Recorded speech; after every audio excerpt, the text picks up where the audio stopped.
Hello everyone, this is Ganesh Joshi और आज एक बड़े ही महत्व के विषय में आपसे चर्चा करने के लिए मैं प्रस्तुत हुआ हूं। और मेरा आज का विषय है शिक्षण भाषा से विषय की यात्रा है। सबसे पहले हम इन कुछ शब्दों को समझने का प्रयास करते हैं। शिक्षण शब्द का अभिप्राय होता है जब हम किसी को कुछ चीज सिखा रहे होते हैं तो उसको हम शिक्षण कहते हैं। और जो दूसरा महत्व का शब्द है वह है भाषा। भाषा वह साधन है जिससे हम अपने मन के भीतर आने वाले किसी भाव को शब्दों में अभिव्यक्त करते हैं। भाषा मनुष्य की भावों की अभिव्यक्ति का विषय है और किसी भी भाषा को सीखने की एक सेट व्यवस्था होती है कि कोई भी भाषा कैसे सीखी जाएगी। आज इस पे भी हम चर्चा करेंगे। दुनिया की कोई भी भाषा क्यों ना हो, उसको सीखने के लिए हमारे पास दो मार्ग होते हैं। पहला मार्ग है जिसको हम बोलते हैं डायरेक्ट मेथड। डायरेक्ट मेथड से अभिप्राय यह होता है कि जब आप किसी भाषा विशेष को उस परिवेश में रहकर सीखते हैं, यानी कि आपको वह भाषा 24/7 सुनने के लिए उपलब्ध है और 24/7 आप उस भाषा को बोल भी रहे हैं, यानी कि आपके पास उस भाषा के चारों आयाम यानी कि लिसनिंग, स्पीकिंग, रीडिंग और राइटिंग के समुचित अवसर उपलब्ध है। इन परिस्थितियों में किसी भी भाषा को सीखना बड़ा ही सरल होता है, लेकिन ये एक बड़ा कठिन प्रश्न होता है भारत जैसे देश के लिए, जहां पर हम अन्य कई प्रकार की भाषाओं का प्रयोग करते हैं। वहां पर हम जब किसी विषय को पढ़ने के लिए अगर अंग्रेजी को अपनी भाषा बनाना चाहते हैं तो उसमें जो समस्याएं आती हैं वो सबसे बड़ी समस्या यह आती है कि हमारे पास उस लेवल के मैन पावर अवेलेबल नहीं होती है जो भाषा के चारों डायमेंशंस को जानते हैं। और चूंकि जब हम भाषा को शिक्षण का माध्यम बनाते हैं तो उस समय हमें केवल उसके बोलने के डायमेंशन को सीखने की जरूरत नहीं पड़ती, बल्कि हमें बोलना, समझना, पढ़ना और लिखना, इन चारों आयामों को भली भांति सीखना पड़ता है। तभी हम उस भाषा के माध्यम से किसी विषय का अध्ययन कर पाएंगे।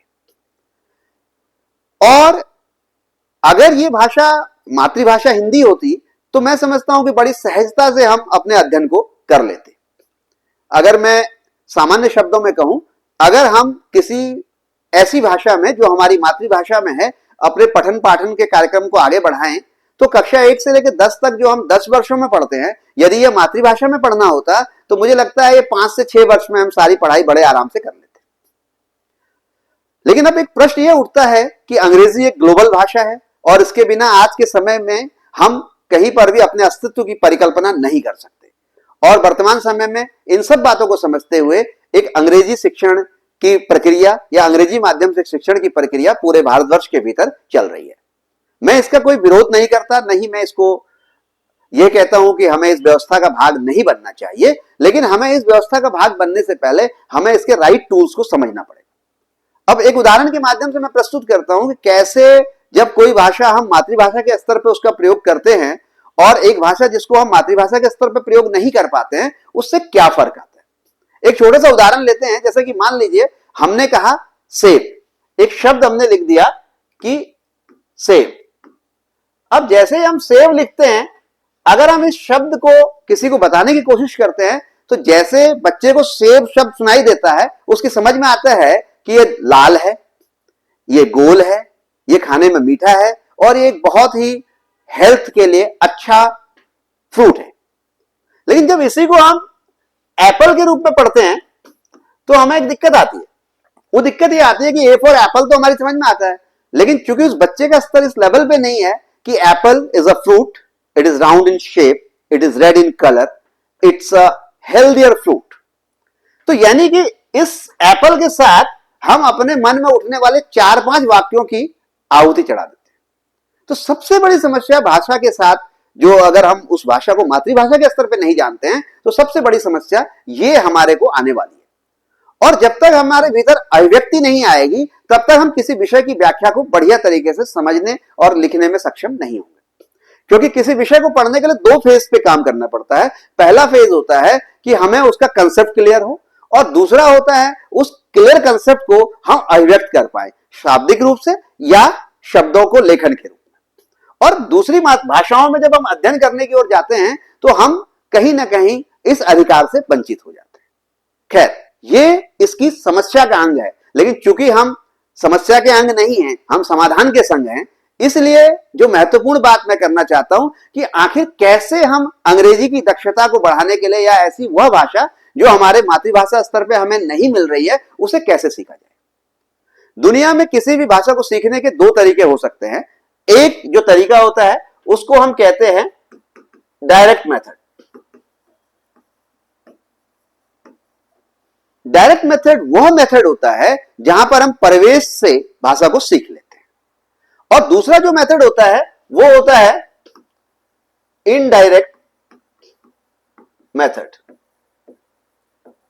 इनडायरेक्ट मेथड के भीतर हम क्या करते हैं? इनडायरेक्ट मेथड के भीतर हम किसी भाषा के सेंटेंस स्ट्रक्चर को, उसके वाक्य विन्यास को समझते हैं और उसके वाक्य विन्यास को समझने के बाद हम उस भाषा के अनुप्रयोगों को अप्लाई करते हैं। अब मैं अगर किसी भाषा के वाक्य विन्यास की बात करूं, जैसे हम चूंकि बात करने को आज अंग्रेजी की बात करने के लिए आए हैं, अगर अंग्रेजी में हम केवल सब्जेक्ट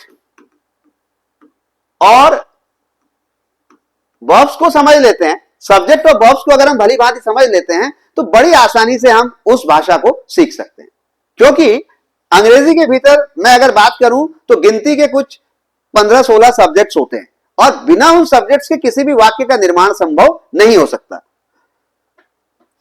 एग्जाम्पल के लिए हम देखते हैं अब किन सब्जेक्ट्स की बात होती है, किन से सब्जेक्ट जिनसे सेंटेंस बनता है। उसमें जो पहला सब्जेक्ट होता है वो होता है ही, next she, then it, then I, you, we, they, कोई भी नाउन वो सिंगुलर या प्लूरल हो सकता है। अपार्ट फ्रॉम दैट कोई फ्रेज, कोई जिरेंड, कोई इंफिनिटिव,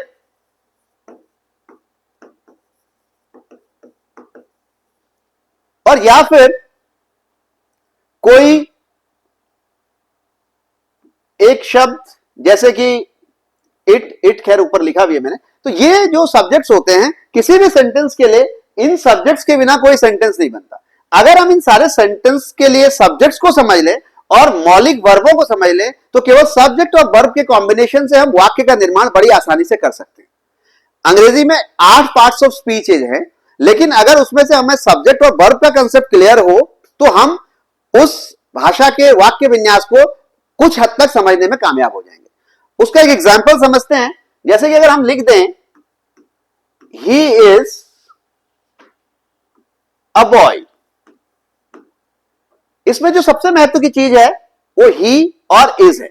अगर मैं इसके वाक्य के अर्थ को बदलने की कोशिश करूं, इसको ये प्रेजेंट टाइम का सेंटेंस है, अगर इसको मैं इंग्लिश के पास्ट टाइम में ले जाना चाहूं, ही वॉज अ बॉय, तो यहां पर केवल बदलाव जो है एक शब्द का हुआ, यानी कि ये बदलाव वर्ब का बदलाव है, सब्जेक्ट एज इट इज है। इसी सेंटेंस को मैं अगर फ्यूचर फॉर्म में या फ्यूचर टाइम में मेंशन करना चाहूं तो he will be a boy, यहां पर भी केवल एक ही शब्द में बदलाव हुआ है और बाकी सारी चीजें यथावत है। यानी कहने का मतलब यह है कि इंग्लिश को अगर मैं बात करूं तो English is only the game of playing with subject and verbs. Once we learn playing how to play with subject and verbs, this game can be done very nicely. और इस चीज को समझने के लिए, चूंकि एक ही वीडियो में सारी बातें बताना बहुत संभव नहीं है और ऐसी ही कुछ बातों को हम इस क्रम को आगे बढ़ाएंगे। आज के इस वीडियो में बस इतना ही। Thank you, have a nice day.